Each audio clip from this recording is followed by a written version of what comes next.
SPAK ka rikujtuar këtë të premte se vepron në mënyrë të pavarur dhe pa u ndikuar nga presionet jashtme. Në një postim në Facebook, SPAK del me mesazhin e fortë, ku thekson se çdo çështje trajtohet sipas ligjit dhe vetëm mbi bazën e provave konkrete, duke riafirmuar angazhimin për një proces hetimor profesional dhe të paanshëm. Deklarata vjen në një kohë kur SPAK është shpesh në qendër të vëmendjes publike e politike, por në postim nuk përmendet ndonjë rast konkret. Prokuroria e posaçme nënvizon se misioni mbetet lufta kundër korrupsionit dhe krimit të organizuar, duke respektuar plotësisht kuadrin ligjor dhe standardet e drejtësisë. Edhe në këtë rast vlen të thuhet se kambanat bien për atë që ka vesh ti dëgjoj. Qeveria miratoi amnistin penale, e cila parashikon lirim të menjëhershëm për 447 persona dhe ulje dënimi për 853 të tjerë. Sipas ministrit të drejtësisë, nga shërbimi i provës, amnistohen gjithashtu 5077 të dënuar me masa alternative, ndërsa ndjekja penale për 14000 procedime për vepra të lehta do të pushohet duke filluar nga viti 2024. Ministri i drejtësisë theksoi se amnistia synon riintegrimin e të dënuarve dhe uljen e presionit në burgje, duke respektuar standardet europiane dhe duke fokusuar drejtësinë tek rreziku real shoqëror. 4 antarët e familjes Kola, shqiptar që jetonin në Toskan, humbën jetën pas helmimit me monoksid karboni në apartamentin e tyre në Luka të Italisë. Tragjedia ndodhi të mërkurën në mbrëmje, kur 22 vjeçari Hajder Kola telefonoi emergjencën, duke njoftuar se motra e tij Jessica, 15 vjeçe, ishte pa ndjenja. Babai dhe nëna eran gjithashtu viktima të gazit, ndërsa djali u rrëzua për shkak të efekteve të monoksidit. Ambulanca dhe karabinierët nuk arritën menjëherë në adresën e saktë për shkak të një gabimi në numrin e shtëpisë. Vetëm rreth 2 orë pas telefonatës, shpëtimtarët arritën në vend ngjarje, por fatkeqësisht 4 antarët e familjes kishin ndëruar jetë. Disa nga dëshmitarët dhe xhaxhai i familjes u ndjen keq për shkak të gazit dhe u dërguan për ndihmë mjekësore. Familja jetonte në Itali prej 5 vitesh, duke punuar dhe u ribashkuan pas një kohe pune të gjatë në Greqi. Kaldaja e re e shtëpisë dyshohet ketë shkaktuar rrjedhjen e monoksidit karbonit, ndërsa hetimet e zjarfikësve do të përcaktojnë shkakun e rrjedhjes dhe nëse ishte problemi instalimi apo mirëmbajtja. Tragjedia ka shkaktuar pikëllim të madh në komunitetin shqiptar dhe në shkollën ku Jessica studionte, me shokët e saj që po reagojnë çdo orë për të.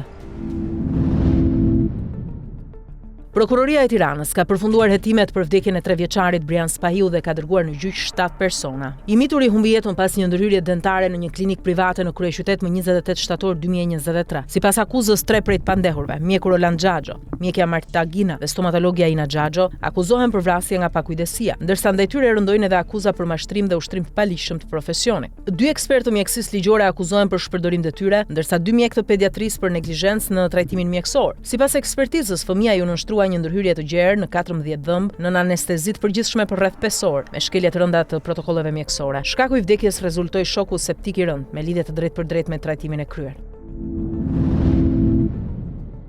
Gjykata e Lezhës ka caktuar masën arrest me burg për efektivin e policisë Besart Kovaçi, i përfshirë në përplasjen me armë që ndodhi mbrëmjen e një shkurtit në një berberhane në fshatin Rrill. Në seancën me dyert mbyllura, Kovaçi deklaroi se kishte qelluar për të neutralizuar situatën pasi kishte parë personat armatosur, por gjykata pranoi kërkesën e prokurorisë dhe akuzon për shpërdorim detyre. Nga atentati mbeti i plagosur me 5 plumba 30 vjeçari Sokoldaci, pronari i berberhanes. Policia ka shpallur në kërkim Gerardo, Eliseo dhe Kevin Doka, si edhe 21 vjeçarin Merando Nikulaj, që dyshohet ketë qenë objektivi i vërtetë i Ngjarja dyshohet se lidhet me një konflikt të mëhershëm mes të rinjve të fisëve Nikulaj dhe Ndoka në Shëngjin, një përplasje që atëherë u raportua si aksident rrugor. Sipas hedimeve, plani për vrasje dështoi pasi në ambient ndodhej oficeri Kovaçi, i cili reagoi me armë.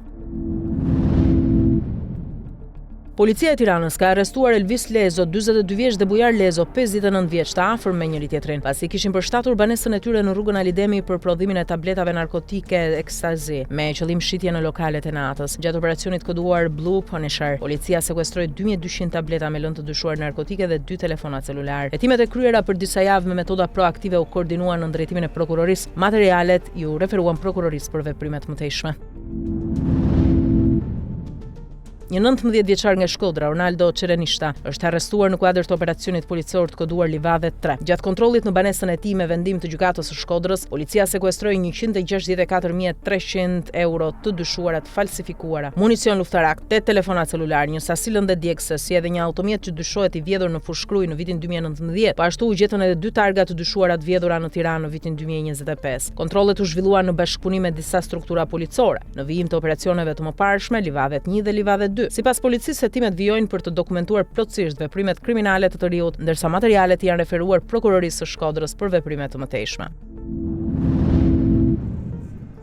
Specialistët e hetimit të krimeve në Komisariatin e Policisë Fier kanë referuar materialet procedurale në prokurori, duke nisur procedimin penal ndaj 3 shtetazëve për ushtrim dhune brenda familjes. Babai me 2 djemt, përkatësisht 39 vjeç me 19 dhe 17 vjeçar, dyshohet se kanë ushtruar dhunë ndaj 43 vjeçares, motra e kryefamiljarit, si edhe ndaj vajzës së saj të mitur. Materialet janë dërguar në prokurorinë e Fierit për veprime të mëtejshme ligjore.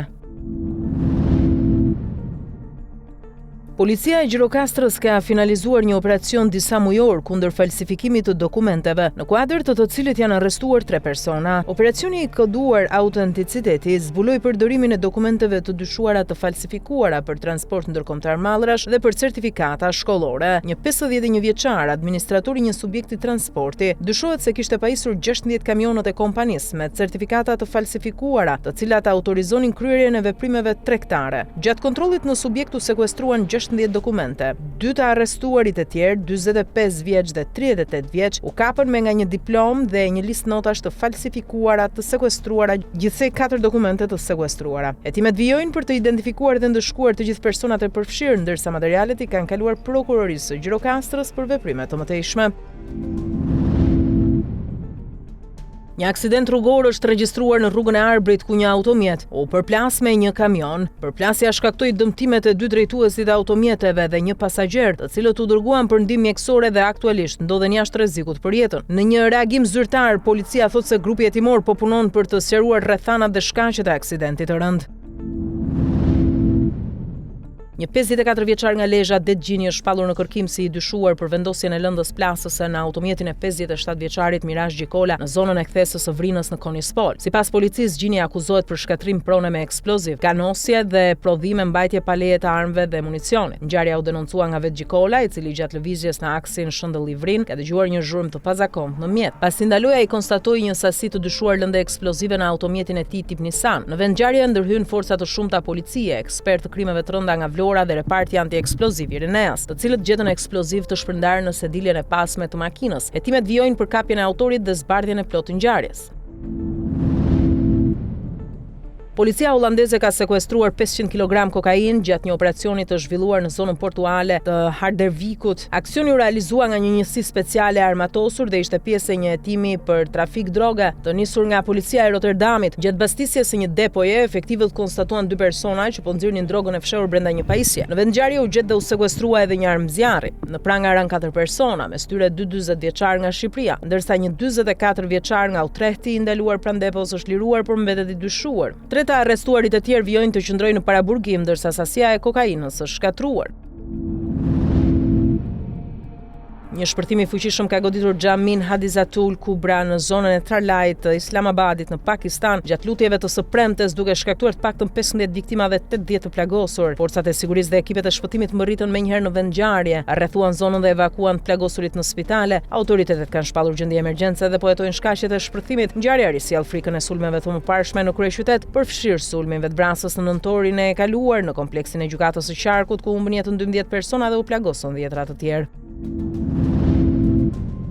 Një general i ushtrisë ruse, Vladimir Aleksejev, u plagos me armëzjarri mëngjesin e sotëm në Moskë brenda një apartamenti në veri perëndim të qytetit. Një person ende i pa identifikuar e qelloi disa herë dhe u largua me njëherë nga vendngjarja. Zëvendës shefi i drejtorisë kryesore të shtabit përgjithshëm në Ministrinë e Mbrojtjes ruse u transportua në spital dhe ndodhet nën kujdes të vazhdueshëm. Hetuesit kanë sekuestruar pamjet e kamerave të sigurisë dhe po punojnë për identifikimin dhe kapjen e autorit. Sulmi ndodh në një periudhë tensionesh të shtuara të sigurisë në Rusi, ndërsa motivet mbeten të paqarta.